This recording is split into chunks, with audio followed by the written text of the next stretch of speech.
السلام علیکم. جیسا کہ ہر طرف اس وقت پاکستان میں جے آئی ٹی رپورٹ کی بات ہو رہی ہے عزیر بلوچ کے بارے میں، جو عزیر بلوچ نے بیان دیا جوائنٹ انویسٹیگیشن ٹیم کو، جس کو کل سندھ گورنمنٹ نے ریلیز کیا، اور علی زیدی صاحب نے الزام لگایا کہ یہ رپورٹ جو ہے وہ میلافائڈ ہے اور اس کے اندر کچھ نہ کچھ جو ہے تبدیلیاں کی گئی ہیں جو اوریجنل رپورٹ سے.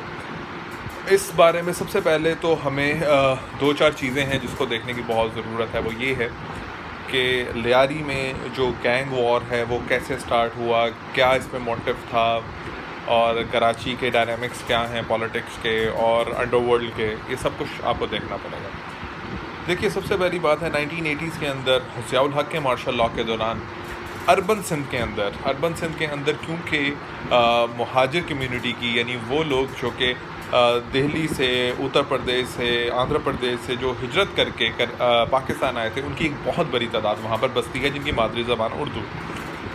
اور وہاں پر سندھی اور مہاجر ایتھنک ڈویژن کرنے کے لیے وہاں پر ایک جو ہے ایک تنظیم بنائی گئی کراچی یونیورسٹی کے اندر، جو تھی APMSO، آل پاکستان مہاجر اسٹوڈنٹ آرگنائزیشن، جو بعد میں مہاجر قومی موومنٹ اور بعد میں متحدہ قومی موومنٹ کے نام سے کراچی کی بہت بڑی پولیٹیکل پارٹی بن گئی، جو کہ مہاجروں کا ایک بہت بڑا ووٹ بینک ان کے ساتھ تھا. لیکن جس طرح وہ بعد میں مافیا بن گئے، اور جس طرح بتا، ایکسٹورشن، کلنگ، گوری بند لاشیں، وہ سب کے سامنے ہیں، سب کچھ ہوا، اور یہ سب کچھ اسٹیٹ پیٹرنیج میں ہوا. لیکن اس وقت بھی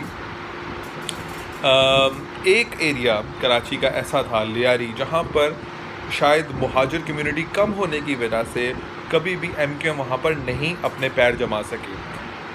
MQM جو ہے اس کے وہ ایک عام پولیٹیکل پارٹی کی طرح کبھی بھی نہیں تھی. وہ جہاں پر خود کام کرتے تھے کسی اور کو کام نہیں کرنے دیتے تھے، بائی ہک اور بائی کروک. ان کے یونٹ آفیسز، ان کے سیکٹر آفیسز پورے کراچی میں جہاں پر بھی اردو اسپیکنگ کمیونٹی رہتی تھی، انہوں نے اپنے آفیسز بنائے ہوئے تھے. اس کا مطلب ہے وہاں پر کوئی اور پولیٹیکل پارٹی جو ہے وہ کام کر ہی نہیں سکتی تھی، اپنا آفس تک نہیں بنا سکتی تھی. لیکن لیاری میں ایسا نہیں تھا. لیاری کے اندر جو تھا بلوچ، مکرانی اور یہ سب لوگ جو تھی، ایک ایتھنک ڈیوائڈ تھی. ایتھنک ڈیوائڈ کی بھی بہت بڑی ہسٹری ہے. تو وہ وہاں پر جو تھا وہ پیپلز پارٹی کا ایک اسٹرانگ ہولڈ تھا. یہاں تک کہ بی بی اور آصف زرداری کی جو شادی کی تقریب ہے وہ بھی لیاری میں. اس لیے وہاں پر MQM کو وہاں پر اپنا جو ہے یو کین سوری ٹو سے بدماشی کرنے کے لیے وہاں پر انہوں نے ایک گینگ کو سپورٹ کیا. وہ تھا ارشد پپو اور حاجی لالو. ارشد پپو جو تھا وہاں پر، اس نے وہاں پر MQM کے دفتر، جو ارشد پپو نے وہاں پر MQM کے دفتر شروع کیے اور وہاں پر وہی کام کرنے کی کوشش کی جو وہ پورے کراچی میں کر رہے تھے، جس کو وہاں پر کاؤنٹر کرنے کے لیے جو پیپلز پارٹی کے کچھ ایکٹیوسٹ تھے انہوں نے ان کو کاؤنٹر کرنے کی کوشش کی. لیکن کیونکہ ارشد پپو کو اسٹیٹ پیٹرنیج حاصل تھی، اس ٹائم سندھ کے وزیر داخلہ جو اس ٹائم کراچی کے میئر ہیں وسیم اختر، وہ ارشد پپو کو سپورٹ کر رہے تھے. اور اس کے علاوہ مشرف صاحب اوپر تھے. اس کے علاوہ کراچی کے میئر مصطفیٰ کمال تھے. یعنی MQM کی پوری بیکنگ اسٹیٹ پیٹرنیج کے ساتھ ان کے پاس موجود تھی. اس کے بعد جو تھی ظاہری بات، اس ٹائم کا وزیر اعلیٰ جو تھے گلاب ارباب رحیم جو تھے PMLQ کے، وہ بھی آنکھیں بند کر کے بیٹھے تھے کیونکہ MQM ان کی اتحاد. تو یہ سب کچھ وہاں چل رہا تھا. ایون وزیر داخلہ جو تھا وہ بھی ان کا تھا، گورنر بھی MQM کا تھا، اور کراچی کی جو ڈسٹرکٹ گورنمنٹ تھی وہ بھی مصطفیٰ کمال کے پاس تھی. اس وقت انہوں نے عزیر بلوچ جو تھا، اس ٹائم اس کے اوپر کوئی کرمنل ریکارڈ نہیں تھا. عزیر بلوچ کے والد کیونکہ ارشد پپو کے خلاف تھے، MQM کے خلاف تھے، ان کو قتل کیا گیا. اور اس ٹائم ارشد پپو نے عبد الرحمان بلوچ کو، جو عبد الرحمان ڈکیت کے نام سے مشہور تھا، اس کو جوائن کیا اور ایک گروپ بنایا، ایک ریزسٹنس گروپ بنایا اگینسٹ MQM اور ارشد پپو گینگ. تو وہاں پر اس گروپ کو جو تھا ذوالفقار مرزا، جب پیپلز پارٹی کی گورنمنٹ آئی تو ذوالفقار مرزا نے اس کو پیٹرنیج دی. لیکن کیونکہ MQM پیپلز پارٹی کی بھی اتحادی تھی، زرداری صاحب اور جو قائم علی شاہ تھے وہ نہیں لڑنا چاہتے تھے MQM کے ساتھ اس طرح گینگ وار، جس کی وجہ سے آؤٹ آف دا باکس جا کر ذوالفقار مرزا نے سپورٹ کیا عزیر بلوچ کو، ہتھیار دیے. اور اس کو آج بھی اگر آپ اٹھا کے دیکھیں، صرف اور صرف ذوالفقار مرزا ہے جو پیپلز امن کمیٹی کو اون کرتا ہے، اور وہ بتاتا ہے کہ کس طرح عزیر بلوچ کو انہوں نے ہتھیار دیے، سپورٹ کیا، ہر طرح کی سپورٹ دی. اور اس کے بعد ذوالفقار مرزا کی جب بات زرداری صاحب نے اور پیپلز پارٹی نے اس کو اون نہیں کیا تو ذوالفقار مرزا پیپلز پارٹی ہی چھوڑ گئے، اور اس کے بعد لیاری کے اندر پیپلز پارٹی نے بھرپور آپریشن کیا، رحمان ڈکیت کے خلاف بھی ہوا اس سے پہلے، اور عزیر بلوچ کے خلاف بھی ہوا، سب کے خلاف ہوا.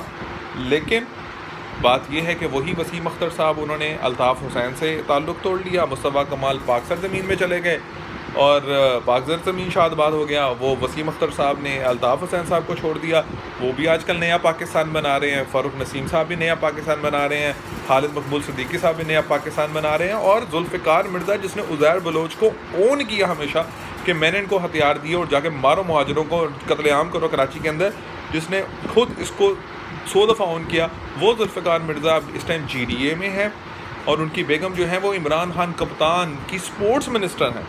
تو یہ سب کو صورتحال ہے، اب وہ بھی نیا پاکستان بنا رہے ہیں. تو ذوالفقار مرزا اور وسیم اختر دونوں وزیر داخلہ جو ہے وہ دونوں ہی اس ٹائم کے 12 مئی کا واقعہ آپ کے سامنے ہے، کراچی کے اندر جو قتل و غارت ایم کیو ایم نے کی. ایم کیو ایم اور کاؤنٹر میں جو گینگ تھا عزیر بلوچ جس کو ذوالفقار مرزا کی سپورٹ تھی، اب ذوالفقار مرزا بھی حاجی ہیں، وسیم اختر بھی حاجی ہیں، مصطفیٰ کمال تو ویسے ہی حاجی ہیں، اور جو ہے برا ہے تو صرف اور صرف پیپلز پارٹی جس نے خود لیاری کے اندر تمام گینگز کے خلاف بلا تفریق آپریشن کا آغاز کیا.